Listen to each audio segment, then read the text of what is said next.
প্রশ্নে বলা হচ্ছে এক কৃষক তার 250 শতাংশ জমির 8 ভাগের 3 অংশ জমিতে ধান এবং 12 ভাগের 5 অংশ জমিতে সবজি চাষ করলেন এবং বাকি জমি পতিত রাখলেন।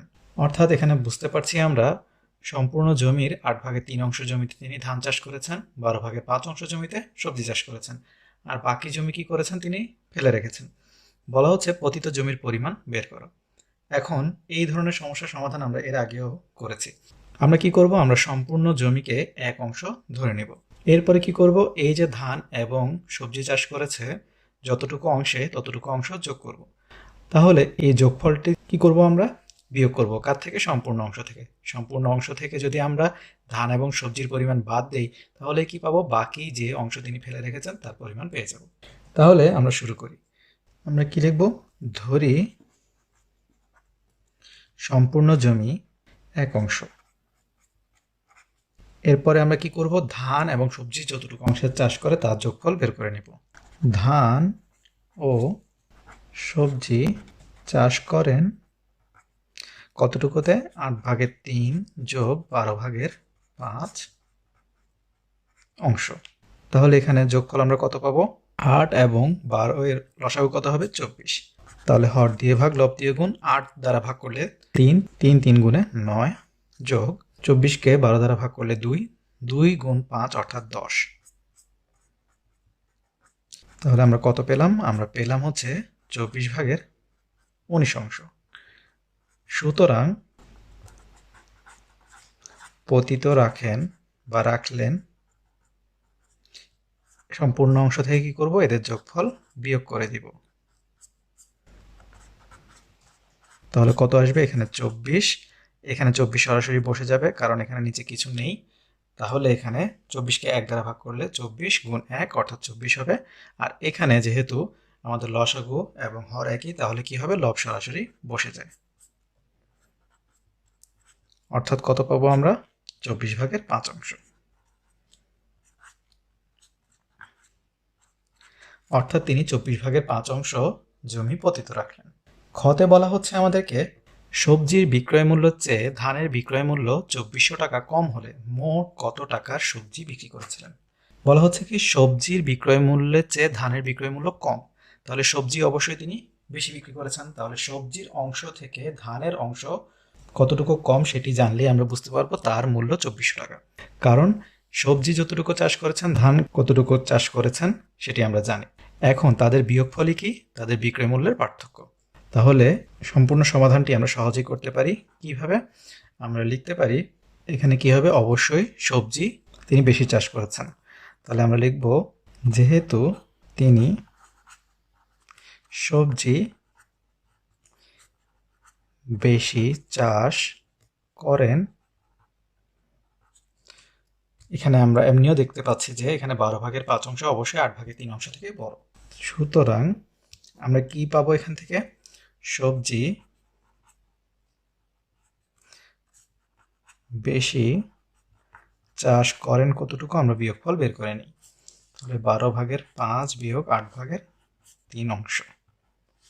তাহলে কি পাবো আমরা? আমরা জানি লসাগু 24, এখান থেকে এদের হর দিয়ে ভাগ, লব দিয়ে গুণ করলে কত আসে সেটিও আমরা জানি। এখানে যোগের জায়গায় শুধু বিয়োগ হয়ে যাবে। তাহলে কত পাবো আমরা এখান থেকে? এখান থেকে পাবো 10 বিয়োগ 9, অর্থাৎ কত? 24 ভাগের 1 অংশ। এই 24 ভাগের 1 অংশের মূল্যই কত? 2400 টাকা। কারণ কি? যেহেতু বলেছে সবজির বিক্রয় মূল্য চেয়ে ধানের বিক্রয় মূল্য 2400 টাকা কম। এখন প্রশ্ন মতে 24 ভাগের 1 অংশ সবজির মূল্য কত হবে? 2400 টাকা। তাহলে এক ক্ষুদ্রতম অংশ সবজির মূল্য কত হবে? আর কম হবে। তাহলে কি হয়ে যাবে? ভাগ। 2400 ভাগ 24 ভাগের 1 টাকা। আর এখানে সবজি কি বলেছে? মোট কত টাকা সবজি বিক্রি করেছেন। তাহলে সবজির অংশ কতটুকু? 12 ভাগের 5। তাহলে 12 ভাগের 5 অংশের মূল্যই আমাদেরকে বের করতে হবে। তাহলে সুতরাং 12 ভাগের 5 অংশ সবজির মূল্য কত হবে? আরো বেশি হবে, অর্থাৎ গুণ হয়ে যাবে। তাহলে 2400 গুণ 12 ভাগের 5 ভাগ 24 ভাগের 1 টাকা। তাহলে আমরা কি করব? আমরা জানি ভগ্নাংশের ভাগের ক্ষেত্রে কি করতে হয়, উপরে ভগ্নাংশটি বসে যায়, নিচের ভগ্নাংশটির বিপরীত ভগ্নাংশ পাওয়া যায়। অর্থাৎ এখান থেকে কত হবে, 2400 গুণ 5 ভাগ 12 গুণ কি হয়ে যাবে, বিপরীত ভগ্নাংশ হলে 24 উপরে উঠে যাবে, 1 নিচে নেমে যাবে, তাহলে সরাসরি 24 লিখলেও কোনো সমস্যা নেই। এখানে লিখব টাকা। তাহলে 12 দ্বারা ভাগ করলে এখানে আসবে 2, এখানে 1, তাহলে 1 লেখা না লেখা একই কথা। তাহলে 24 গুণ, আর এখানে কত হবে, 5 গুণ 2 10, তাহলে 24 গুণ 10 অর্থাৎ 240, আর সাথে আরো দুটি শূন্য অর্থাৎ কত হবে, 24,000 টাকা। তাহলে আমরা কি পেলাম, তিনি মোট 24,000 টাকার সবজি বিক্রয় করেছিলেন। গতে আমাদেরকে বলা হচ্ছে সম্পূর্ণ জমিতে ধান চাষ করলে কত টাকার ধান তিনি বিক্রি করতে পারতেন। এখন সম্পূর্ণ জমিতে তিনি যদি ধান চাষ করতেন তাহলে কি হতো সেটি আমরা বোঝার চেষ্টা করি। আমাদের এখানে যেহেতু 24 ভাগের 1 অংশের আমরা একটি দাম পেয়েছি, তাহলে সে 24 ভাগের 1 অংশের দাম কত আমরা জানি হচ্ছে 2400 টাকা। এই তথ্যটিকে কাজে লাগিয়ে আমরা সম্পূর্ণ জমিতে ধান চাষ করলে কত টাকা পেতেন তিনি সেটি আমরা বের করতে পারবো। তাহলে কি লিখবো, আমরা লিখব প্রশ্ন মতে 24 ভাগের 1 অংশ জমির ধানের মূল্য কত, 2400 টাকা। তাহলে 1 ক্ষুদ্রতম অংশের কত হবে, অংশ জমির ধানের মূল্য কত হবে, আরো কম হবে, অর্থাৎ ভাগ হয়ে যাবে, 2400 ভাগ 24 ভাগের 1। আর সম্পূর্ণ 1 অংশ জমির ধানের মূল্য, তাহলে আরো বেশি হবে, 2400 গুণ 1 ভাগ 24 ভাগের 1 টাকা। তাহলে এখানে আমরা কি করব, 2400 বসিয়ে দিলাম, আর কি করব, এখানে বিপরীত ভগ্নাংশ আসবে, অর্থাৎ 24 উপরে উঠে আসবে আর 1 নিচে নামবে। এই 1 লিখা না লিখা একই কথা। তাহলে 2400 গুণ 24 আমরা পাবো হচ্ছে 57,600 টাকা। তাহলে তিনি যদি সম্পূর্ণ জমিতে ধান চাষ করতেন তাহলে তিনি 57,600 টাকার ধান বিক্রি করতে পারতেন।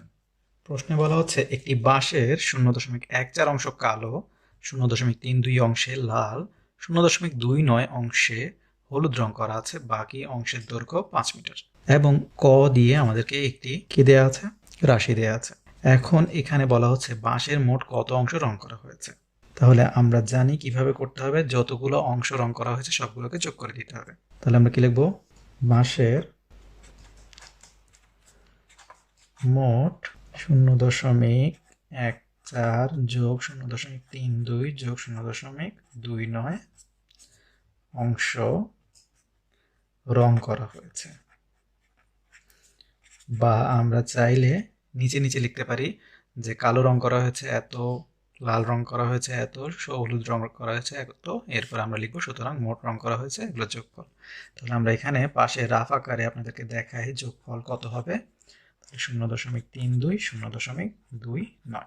তাহলে 4 2 6 6 9 15 5 হাতে থাকে 1 1 1 যোগ করলে 2 2 3 5 5 2 7, এখানে 0, তাহলে 0.75 অংশ কি হয়েছে, রং করা হয়েছে। খতে আমাদেরকে বলেছে সম্পূর্ণ বাঁশের দৈর্ঘ্য কত। তাহলে আমাদেরকে ধরে নিতে হবে কি, প্রথমে যেহেতু বাকি অংশের দৈর্ঘ্য দেওয়া আছে, তাহলে বাকি অংশ আসলে কতটুকু সেটি আমাদেরকে জানতে হবে। আমরা যেহেতু বাঁশের মোট কত অংশ রং করা হয়েছে সেটি জানি, তাহলে কতটুকু বাকি আছে সেটি আমরা জেনে যাব।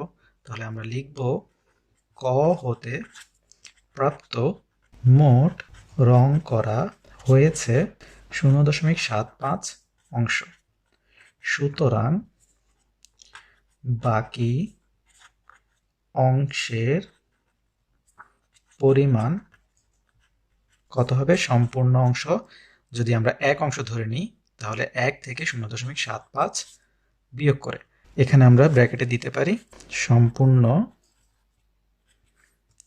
বাঁশ 1 অংশ ধরে, বা আপনারা প্রথমে লিখে দিতে পারেন সম্পূর্ণ বাঁশটি 1 অংশ। তাহলে আমরা কত পাবো, 1.00 0.75। তাহলে 1 এখানে ধার করলে এখানে হবে কত, 10। তাহলে এখান থেকে আবার এখানে 1 ধার করব, তাহলে হয়ে যাবে এখানে 10 এখানে 9 আর এখানে 0।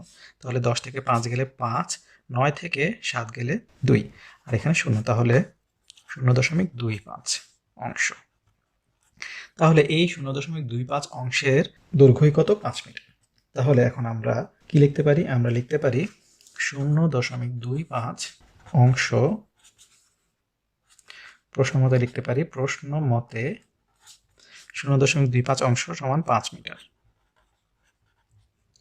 তাহলে এক অংশ আমরা কি করতে পারি? ক্ষুদ্রতম অংশ, এক ক্ষুদ্রতম অংশ সমান কত হবে?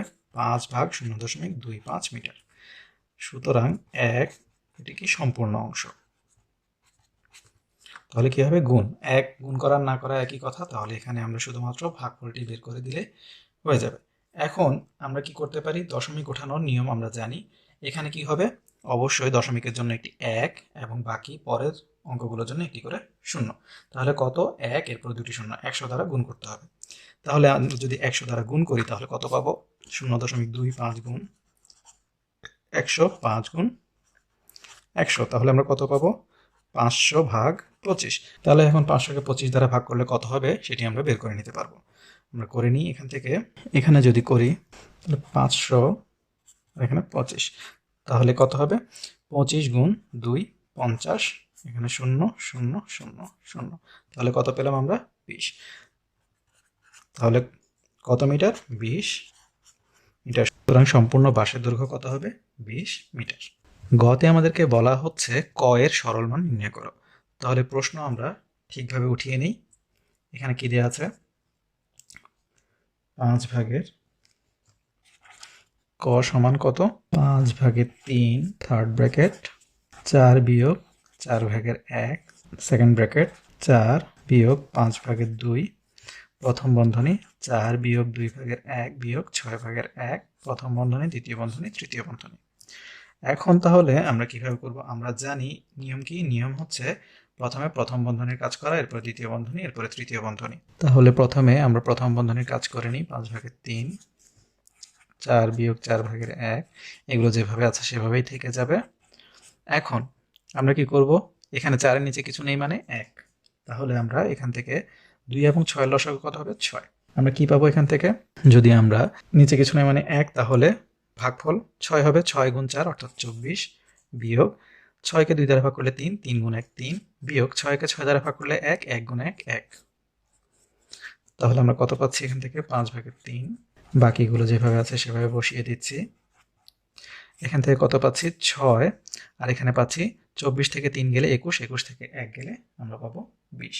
তাহলে আমরা এখানে 20 লিখলাম। আমরা চাইলে এক লাইন কমিয়ে করতে পারতাম, সরাসরি এখানে গুণের কাজটি করে ফেলতে পারতাম। এখানে কোনো সম্পর্ক নেই মানে কি? গুণের সম্পর্ক রয়েছে। বা এখানে এরও আপনারা দিতে পারেন, এর না দিয়ে সরাসরি আমরা গুণ আকারে কাজটি করে নিতে পারি।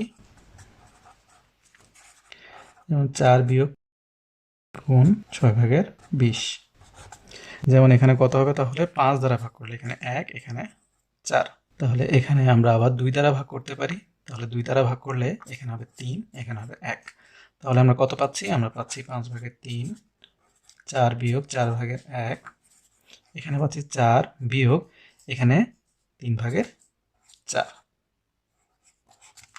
তাহলে কত পাচ্ছি আমরা? 5/3, 4 বিয়োগ 4/1, এখানে আমরা লসাগু করে ফেলি। তাহলে এখানে 3, এখানে 3 4 12 বিয়োগ 4। কারণ আমরা ইতিমধ্যে জানি কিভাবে এই ধরনের লসাগু কাজ করতে হয়। তাহলে 5/3, 4 বিয়োগ এখানে 4/1 গুণ, আমরা এখানে 12 থেকে 4 গেলে 8, এখানে 3। তাহলে 4 দ্বারা ভাগ করলে এখানে 1, এখানে 2। তাহলে কত পাচ্ছি? 5/3, 4 বিয়োগ এখানে কত পাচ্ছি? 3/2। তাহলে আমরা কত পাচ্ছি এখান থেকে? 5/3, এখানে আবার লসাগু করলে 3, 3 4 12 বিয়োগ 2। তাহলে কত পাচ্ছি আমরা? 5/3 গুণ কত? এখানে 3/10। তাহলে এখানে কি পাচ্ছি আমরা? 3 3 কাটাকাটি করে ফেলতে পারি, 1 1 পাবো। এই 1 1 লেখা না লেখা একই কথা, তাও লিখলাম। 5 দ্বারা ভাগ করলে এখানে 1, এখানে 2। তাহলে কত পাচ্ছি আমরা? 2। সুতরাং ক সমান 2। সুতরাং নির্ণয় ক এর সরল মান হচ্ছে 2। বলা হচ্ছে আদনান সাহেব তার সম্পত্তি 0.125 অংশ স্ত্রীকে দান করলেন। বাকি সম্পত্তির, মোট সম্পত্তি থেকে না, এটা কিন্তু বাকি সম্পত্তি বলতে বোঝানো হচ্ছে দেওয়ার পরে আর যতটুকু অংশ রয়েছে তার কতটুকু অংশ? তার 0.49 অংশ পুত্রকে এবং 0.26 অংশ কন্যাকে দেওয়ার পরও দেখলেন যে তার অবশিষ্ট সম্পত্তির মূল্য 3,15,000 টাকা। কতে বলা হচ্ছে স্ত্রীকে দেওয়ার পর আদনান সাহেবের নিকট কতটুকু সম্পত্তি রইল। তাহলে আমরা প্রথমেই ধরে নিব কি সম্পূর্ণ সম্পত্তি 1/2।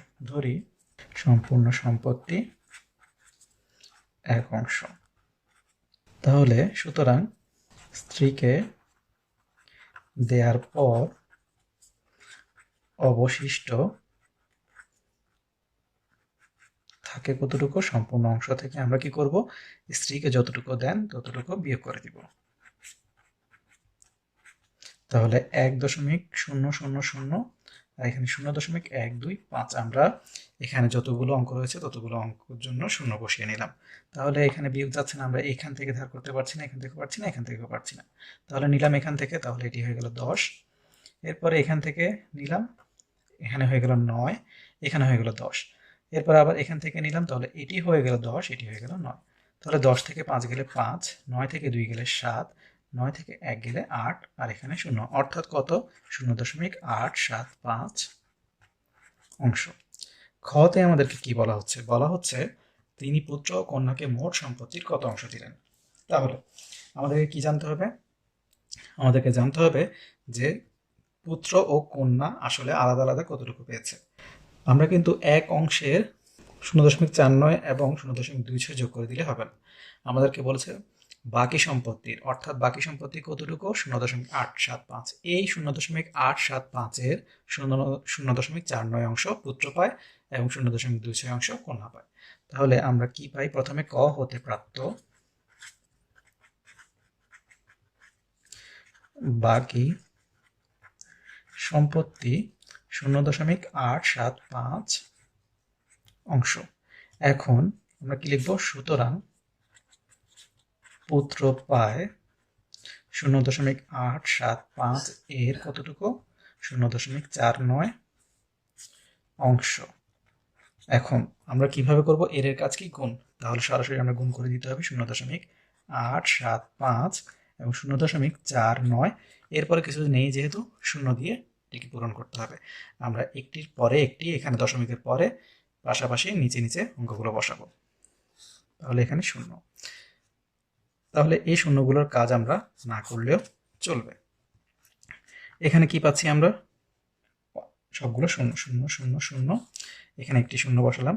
5 9 45, 45-এর 5 হাতে থাকে 4, 7 9 63, 63 4 67, 67 7 হাতে থাকে 6, 8 9 72, 72 আর 6 78, তাহলে 78 আমরা সরাসরি বসিয়ে দিলাম।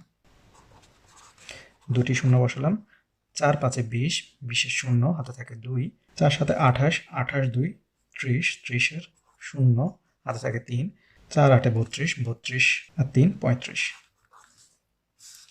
তাহলে আমরা এখানে 0 5 7 8, এটি এখানে নিচে ছিল, এটির নিচে ছিল, আর এখানে 7 5 12, 12 2 হাতে থাকে 1, 3 1 4। এখন এখানে 6টি ঘরের পরে সর্বমোট দশমিক রয়েছে 1 2 3 4 5, 6টি ঘরের পরে দশমিক, তাহলে এখানে 0। তাহলে আমরা কত পেলাম, 0.42875। শেষে 0টি না লিখলেও চলবে, 0.42875 অংশ। এবং কন্যা পায় একইভাবে 0.875-এর কতটুকু, 0.26 অংশ। অর্থাৎ কতটুকু, আমরা একইভাবে যদি গুণ করি এখানে, তাহলে কি পাবো, 0.875 0.26, আর এখানে একটি 0 দিব আগের মতোই। এখানে যেহেতু 0, এখানে যেহেতু 0, তাহলে আমরা দশমিক এগুলো নিয়ে কাজ করব না। তাহলে এখানে কি হবে, 0 0 0, একটি 0 বসালাম। 5 6 30, 30-এর 0 হাতে থাকে 3, 6 7 42, 42 3 45, 45-এর 5 হাতে থাকে 4, 6 8 48, 48 4 52। এখানে দুটি 0, 5 2 গুণে 10, 10-এর 0 হাতে থাকে 1, 7 2 গুণে 14, 14 1 15 হাতে থাকে 1, 8 2 গুণে 16, 16 1 17। তাহলে এখানে 0 0 5 7, 7 5 12 2 হাতে থাকে 1, এখানে 1 1 2। তাহলে এখানে 6টি ঘরের পরে আমরা দশমিক বসালে এখানে পাবো 0.2275, আর শেষে দুটি 0 না লিখলেও চলবে, অর্থাৎ 0.2275 অংশ। এখন পুত্রেরটাও পেয়ে গেলাম আমরা, কন্যারটাও পেয়ে গেলাম। এখন কি করতে হবে, মোট জানার জন্য আমাদেরকে যোগ করে দিতে হবে। সুতরাং পুত্র ও কন্যা মোট পায় কতটুকু? 0 এখানে 42875 যোগ 0.2275 অংশ। তাহলে আমরা যোগ করে দিলে কত পাবো? আমরা এখানে যোগ দেখাচ্ছি 0.42875 0.2275 আর এখানে আমরা কি রাখলাম? একটি শূন্য দিতে পারি, না দিলে কোনো সমস্যা নেই। তাহলে এখানে 5, এখানে 7 5 12 2 হাতে থাকে 1, 8 7 15 15 1 16 16 6 হাতে থাকে 1, 2 2 4 4 1 5 আর এখানে 4 2 6, এখানে দশমিক, এখানে শূন্য, অর্থাৎ কতটুকু? 0.6565 অংশ। সুতরাং পুত্র ও কন্যা 0.6565 অংশ সম্পত্তি পায়। তাহলে বলা হচ্ছে তার মোট সম্পত্তির মূল্য কত। আমরা এখানে কিভাবে মোট সম্পত্তির মূল্য বের করতে পারবো? আমরা জানি স্ত্রীকে তিনি কতটুকু দিয়েছেন এবং সন্তানদেরকে কতটুকু দিয়েছেন। এ থেকে আমরা পাবো তিনি মোট কতটুকু দিয়ে দিয়েছেন এবং বাকি সম্পত্তির মূল্য আমরা জানি। তাহলে মোট সম্পত্তি থেকে যতটুকু দিয়ে দিয়েছেন তা বাদ দিলে আমরা বাকি সম্পত্তি পাবো যার মূল্য আমাদেরকে দেওয়া আছে। এটি ব্যবহার করে আমরা মোট সম্পত্তির মূল্য বের করতে পারবো। তাহলে আমরা প্রথমেই ক থেকে কি পেয়েছি? ক থেকে পেয়েছি স্ত্রীকে দেওয়ার পরে অবশিষ্ট কতটুকু থাকে।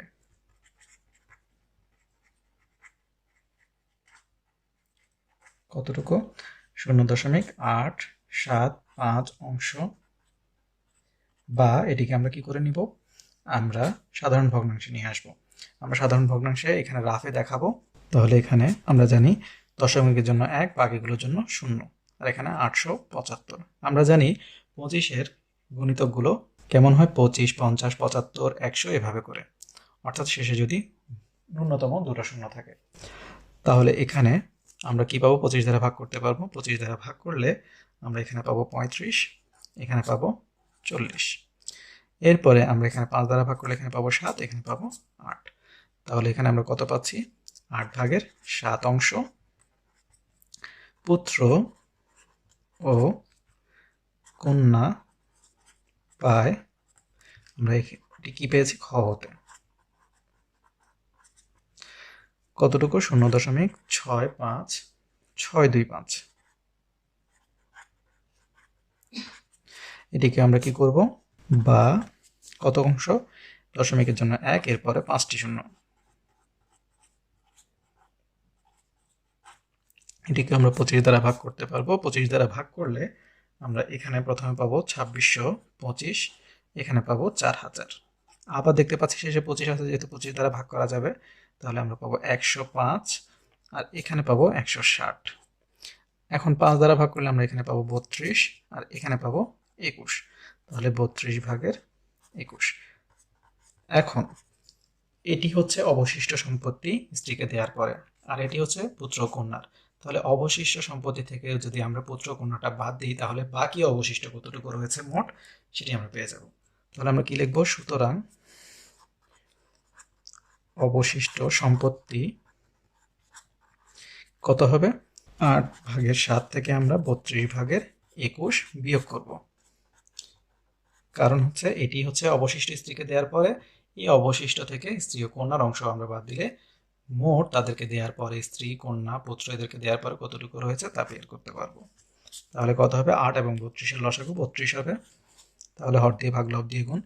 এখানে 8 দ্বারা ভাগ করলে 4, 4 সাথে 28, এখানে সরাসরি 21।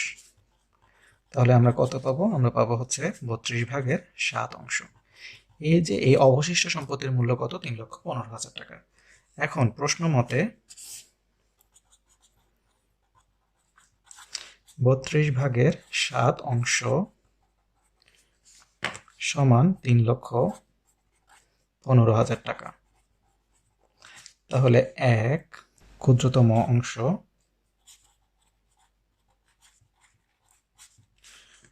তাহলে কত হবে? আরো কম হবে, 3,15,000 ভাগ 32/7 টাকা। সুতরাং এক সম্পূর্ণ অংশ সমান কত হবে? গুণ হবে এক গুণ হওয়া না হওয়া একই কথা, তাহলে সরাসরি আমরা লিখে ফেলি 3,15,000। আর এখানে নিচের ভগ্নাংশটির বিপরীত ভগ্নাংশ হবে 32 উপরে 7 নিচে নেমে যাবে। তাহলে আমরা কি পাবো? এখান থেকে আমরা প্রথমে দেখব 7 দ্বারা আসলে আমরা 315কে ভাগ করতে পারি কিনা। তাহলে এখানে 7, এখানে 315, 4 সাথে 28, এখানে 3, এখানে 5, তাহলে 5 সাথে 35। তাহলে কত পেলাম আমরা? 45। এখানে কয়টি শূন্য? 3টি। তাহলে 45,000 গুণ 32 করে দিলে আমরা কত পাবো? তাহলে 45,000 গুণ 32, এখানে 3টি শূন্য পরে আমরা বসিয়ে দিব। তাহলে এখানে 32 গুণ 45 করলে আমরা জানি এই ধরনের গুণের নিয়ম। তাহলে এখানে কত? 5 গুণ 2 10, 10 শূন্য হাতে থাকে 1, 4 গুণ 2 8, 8 একে 9। এরপর এখানে 3 5 15, 5 হাতে থাকে 1, 3 4 12, 12 একে 13।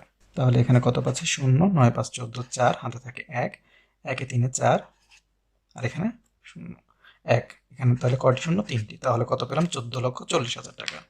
তাহলে তার মোট সম্পত্তির মূল্য 14,40,000 টাকা। বলা হচ্ছে একটি বাঁশে 0.20 অংশ কাদায়, 0.62 অংশ পানিতে এবং বাকি অংশ পানির উপর রয়েছে। পানির উপর বাঁশের দৈর্ঘ্য 6 মিটার। কতে বলা হচ্ছে 7/5 ও 4/3 ভগ্নাংশ দুটিকে মানের ঊর্ধ্বক্রমে সাজাও। মানের ঊর্ধ্বক্রমে সাজানোর জন্য আমাদেরকে কি করতে হবে? অবশ্যই আমাদেরকে এদেরকে সমহর ভগ্নাংশে নিয়ে আসতে হবে। তাহলে আমরা বুঝতে পারবো যার লব বড় হবে সে বড় হবে। তাহলে এখানে 7/5 ও 4/3 ভগ্নাংশ দুটির হরের লসাগু কত হবে? 4 এবং 7-এর লসাগু হচ্ছে 28। যেহেতু এদের মধ্যে সাধারণ কোনো কি নেই, এক ভিন্ন সাধারণ কোনো গুণনীয়ক নেই। তাহলে এখন কি করতে হবে? প্রথমে এখন 28/7 হর দিয়ে ভাগ করে দেখতে হবে কত আসে। এরপরে কি করতে হবে? সুতরাং 7/5কে আমরা ভাগফল দ্বারা গুণ করে দিব। তাহলে এখানে হবে 28, এখানে হবে 20, এবং 28/4 করলে আমরা পাবো 7। সুতরাং 4/3কে আমরা কত দ্বারা গুণ করবো? 7 দ্বারা। তাহলে 21, আর এখানে 28। এখানে আমরা কি পাচ্ছি? অবশ্যই 28/21 কি বড় কার থেকে? 28/20 থেকে। সুতরাং এই 28/21 আসলে কোন ভগ্নাংশটি থেকে আমরা পেয়েছিলাম? 4/3 থেকে। তাহলে 4/3 কার থেকে বড়? বড়, এবং 7/5 ছোট। সুতরাং মানে ঊর্ধ্বক্রমে সাজালে আমরা পাই কত? 7/5, 4/3, কারণ এটি হচ্ছে ছোট, এটি হচ্ছে বড়। খতে আমাদেরকে কি বলা হয়েছে? বলা হয়েছে সম্পূর্ণ বাঁশের দৈর্ঘ্য কত।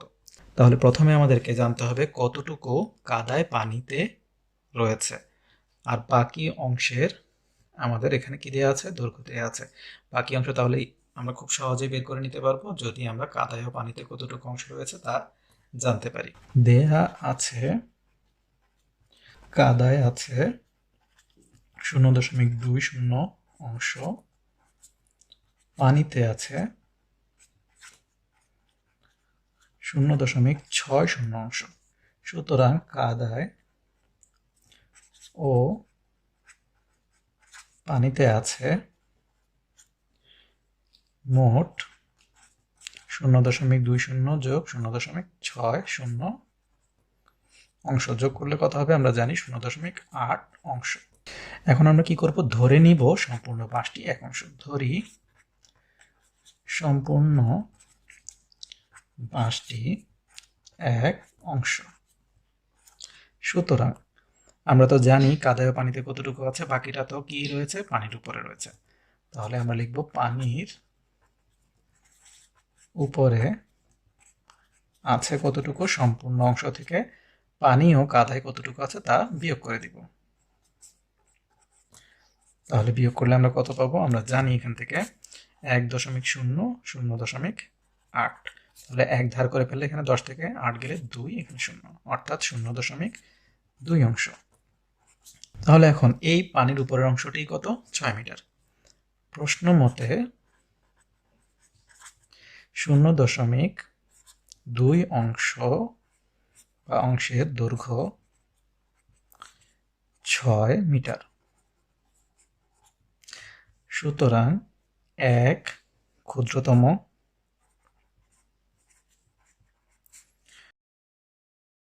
অংশের দৈর্ঘ্য কত হবে?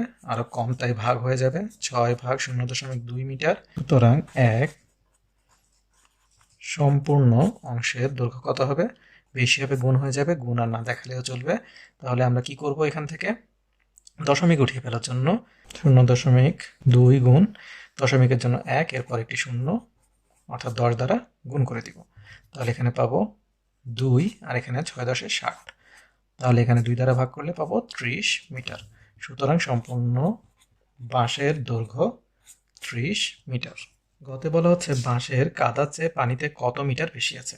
তাহলে আমাদেরকে জানতে হবে কাদায় কতটুকু আছে, কত মিটার, এবং পানিতে কত মিটার আছে।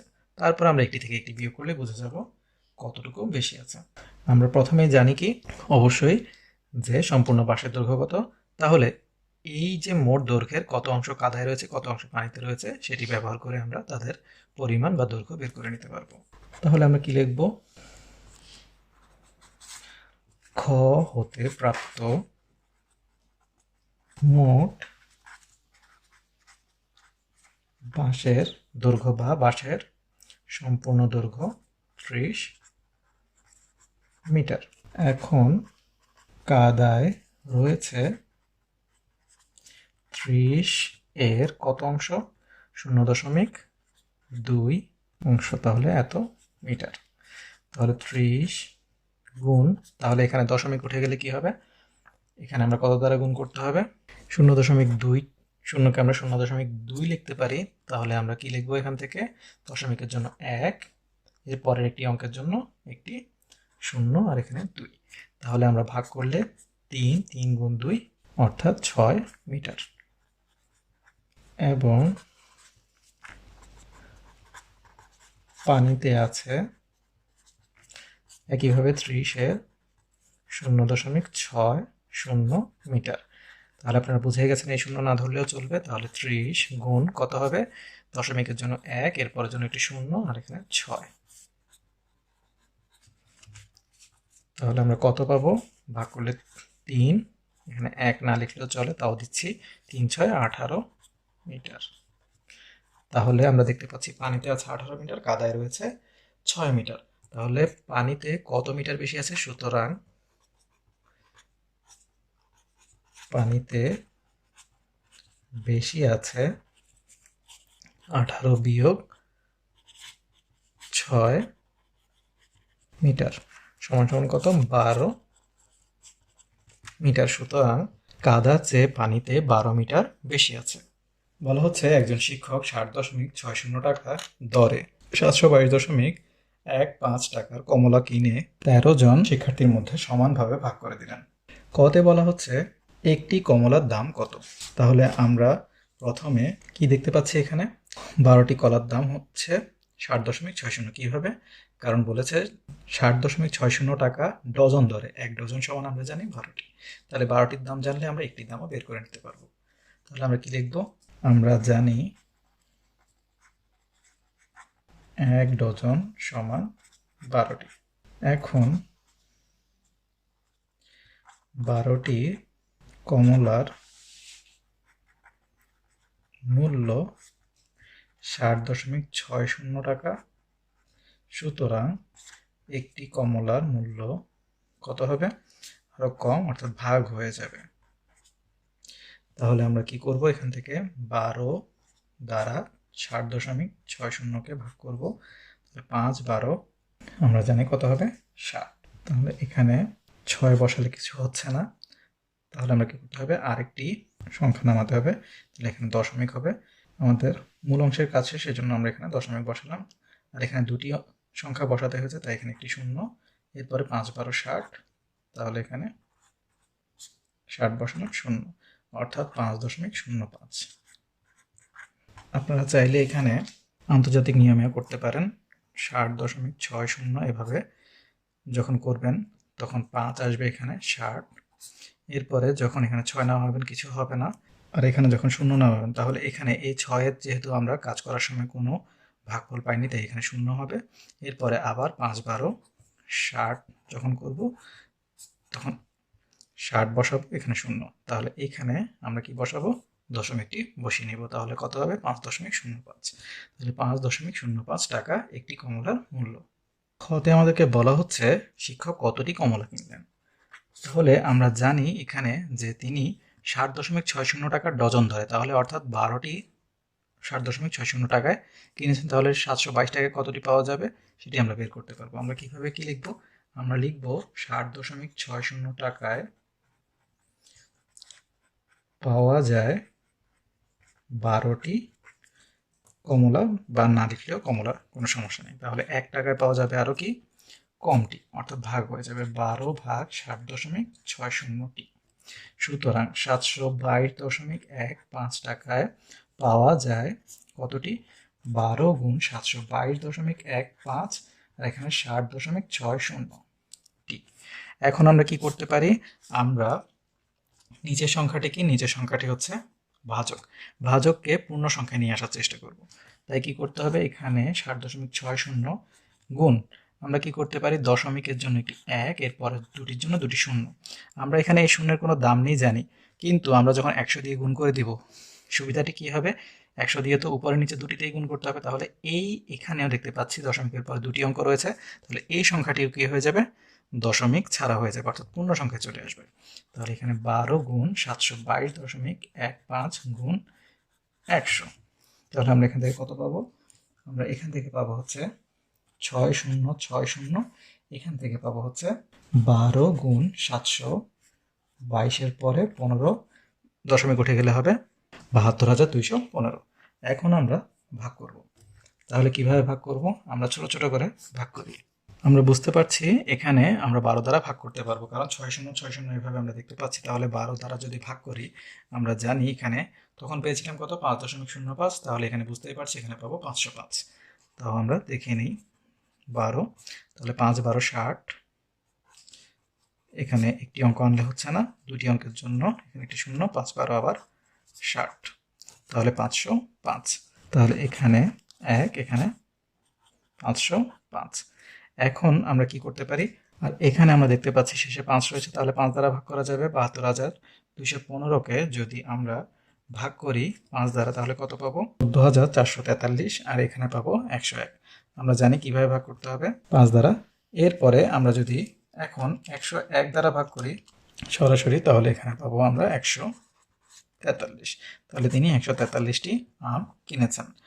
আমরা এখানে দেখাতে পারি, তাহলে এখানে 101 আর এখানে 14,443। তাহলে এখানে 101 গুণ 1 অর্থাৎ 101, আর এখানে 4 থেকে 1 গেলে 3, 4 থেকে 0 গেলে 4। তাহলে এখানে নামবে হচ্ছে 4।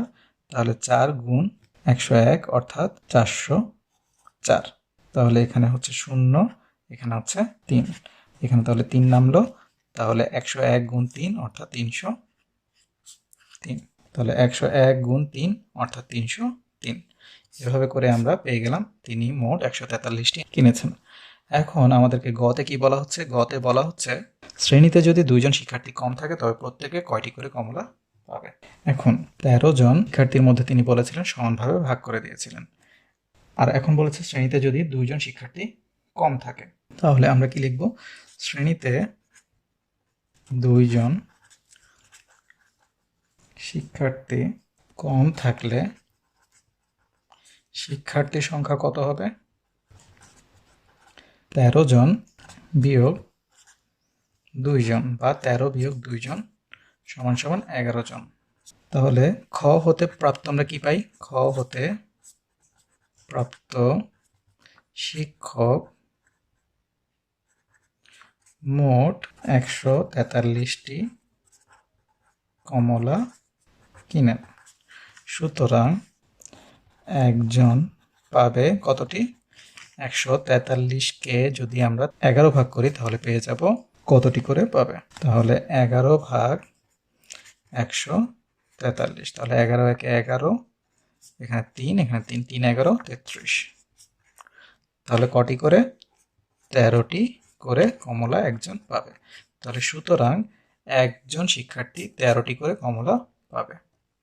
90 ডিগ্রি এডুকেশনের ভিডিওগুলো দেখে যদি আপনারা উপকৃত হয়ে থাকেন তাহলে অবশ্যই অন্যদেরকে জানার সুযোগ করে দিবেন।